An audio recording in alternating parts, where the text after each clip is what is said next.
जैसा कि हमने लास्ट एपिसोड में देखा कि जियान को बचाने के लिए मूली के पीछे उसके गांव जाने लगा था। असल में वो मर्सेंट्रीज अपने आप में एक बहुत बड़ी क्लैन थी जिसका हेड मूशे नाम का एक आदमी था। उसका एक बेटा मूली है जिसने अपने पापा को जियान के बारे में बताया है। जियान के पास थर्ड बॉक्स की चाबी है जिसे मूशे हासिल करना चाहता है और इसीलिए उसने जियान को अपने पास बुलाकर उसे मारकर चाबी हासिल करने का प्लान बनाया है। वहीं जियान को पता चल जाता है कि मूशे ने रास्ते में कई अलग अलग तरह के ट्रैप्स बिछाए हैं। इसलिए जियान एक महीने के लिए माउंटेन्स के अंदर रहकर ही अपने प्रैक्टिस करने का डिसाइड करता है। वो बहुत इंटेंसली प्रैक्टिस करता है और एक महीने बाद प्रैक्टिस की वजह से वो अब 6 स्टार्स पर पहुंच जाता है। अब जियान बड़ा हो चुका था और बहुत शक्तिशाली भी। वो तुरंत अब बाहर निकल वॉल्फ मर्सेनरीज को तबाह करने के लिए आगे बढ़ने लगता है। रास्ते में उसे सैनिक मिलते हैं जो असल में जियान को ही ढूंढ रहे थे। सैनिकों को देख जियान वहाँ सोए हुए एक बड़े जंगली जानवर को जगा देता है जिससे वो जानवर उन सैनिकों को मार डालता है और इसके बाद अपनी शानदार फाइटिंग स्किल से जियान उस जानवर को मार देता है। अब जियान आगे बढ़ता है जहाँ उसे और भी सैनिक मिलते हैं और वो अपनी तलवार से सबको मारता हुआ आगे बढ़ता है। वो अब एक महान योद्धा बन चुका था।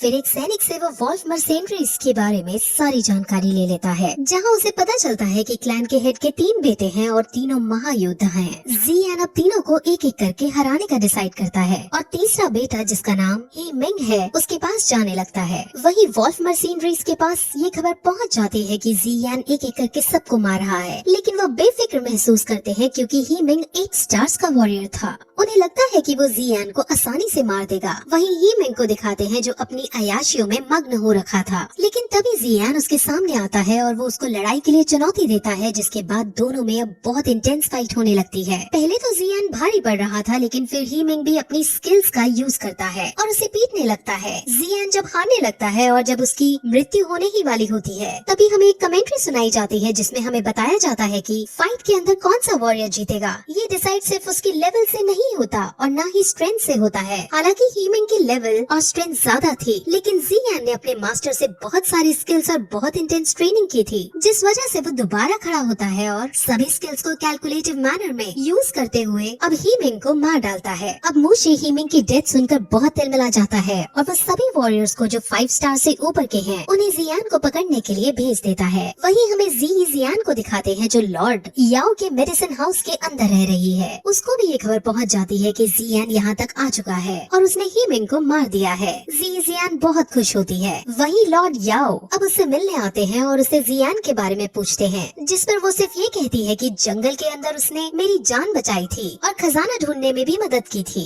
इससे ज्यादा मेरे साथ उसका और कोई रिश्ता नहीं है। वहीं दूसरी तरफ जियान के मास्टर उसके इस पराक्रम को देखकर उससे बहुत खुश होते हैं और अब उसकी तलवार लेकर उसमें पावर्स डाल देते हैं। अब जियान की तलवार के अंदर ये शक्ति भी आ गई थी कि इससे एक पहाड़ी को भी बीच में से तोड़ा जा सकता था। जियान इतनी ज्यादा शक्ति को पाकर बहुत खुश होता है लेकिन उसके मास्टर कहते हैं कि इस पावर को वो एक दिन में सिर्फ एक ही बार यूज कर सकता है और अगर जियान ने इसको एक से ज्यादा बार यूज करने की कोशिश भी की तो वो बहुत ज्यादा घायल हो जाएगा। वहीं अब शाम को जियान मेडिटेट कर रहा होता है जहाँ अब उसके सामने मूली आ जाता है। वो अपनी पूरी सेना के साथ आया था और सबके सब एक साथ उस पर तीर चलाते हैं। जियान तलवार से सबके तीरों को काटता हुआ आगे बढ़ता है और फिर उनसे दूर भागने लगता है, लेकिन आगे जाने पर वहाँ एक खाई नजर आती है। दैट मीन्स जियान अब और आगे नहीं जा सकता था। अब मूली के साथ साथ वहाँ मूशे भी आ जाता है और अब जियान मूशे के सामने उसे चिढ़ा कर उस थर्ड बॉक्स की चाबी को डिस्ट्रॉय कर देता है। मूशे बहुत ज्यादा गुस्से में आ जाता है। अब मूशे जियान से लड़ने लगता है। मूशे क्लैन का सबसे बड़ा और सबसे खतरनाक योद्धा था जिसे जियान जीत नहीं पा रहा था और वो बुरी तरह हार रहा था।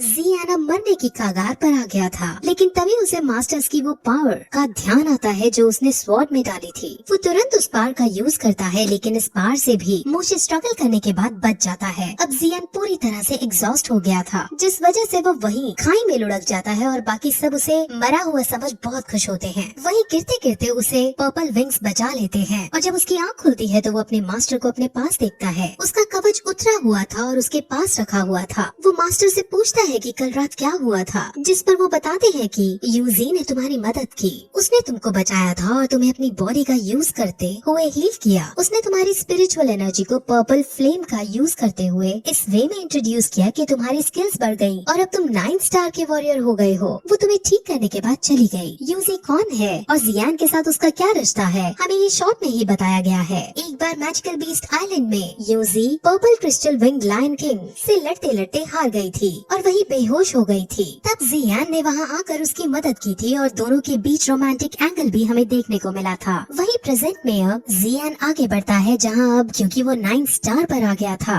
इसीलिए उसके मास्टर उसे एक नई स्किल सिखाते हैं। इस स्किल का नाम एक्सप्लोसिव स्टेप है और ये बहुत खतरनाक वाला अटैक है। इसे सीख कर जियान बहुत खुश होता है, लेकिन क्योंकि उसने लेवल 9 तक प्रैक्टिस किए बिना प्राप्त की थी इसीलिए अब उसे इसको अच्छे से सीखने के लिए कम से कम रोज एक लेवल 5 से ज्यादा बड़े मॉन्स्टर को मारना होगा। सिर्फ ऐसा करने से ही उसकी ये इंटेंस पावर स्टेबलाइज हो सकती थी। वही हमें पास के जंगल में ब्लड गैंग के आदमी और उसके साथ एक लड़की को भागते हुए दिखाते हैं। वो दोनों वॉल्फ मशीनरीज के आदमियों से डर कर भाग रहे थे। वो आदमी उस लड़की का शिकार करना चाहते थे, लेकिन अब वो और ज्यादा नहीं भाग सकती थी, इसलिए थकान के मारे वो वहीं रुक जाती है। लेकिन अब वहीं जियान उसके सामने आता है और ब्लड गैंग का वो आदमी उसे खतरा जान उसे यहाँ से जाने के लिए कहता है, लेकिन जियान उनकी मदद करना चाहता था। अब वहाँ वॉल्फ मशीनरीज के आदमी भी हैं और उनमें उनको लीड करता हुआ गैनमो भी वहाँ आता है। जियान एक्सप्लोसिव स्टेप का यूज करते हुए उन सब से लड़ने लगता है और बड़ी आसानी से उन सबको मारकर गैनमो के पास जाता है। वो उसको मारने ही वाला होता है कि तभी गैनमो कहता है कि मैं जियान की कंडीशन के बारे में जानता हूँ। अब जियान रुक जाता है, जिस पर गैनमो कहता है कि जियान इस वक्त लॉर्ड याओ के घर में है। असल में मूशे ने ये खबर फैला दी है कि जियान पॉइजनस एक्सपर्ट है और उसके पास पॉइजनस बुक ऑफ 7 कलर्स है जिसे सब हासिल करना चाहते हैं।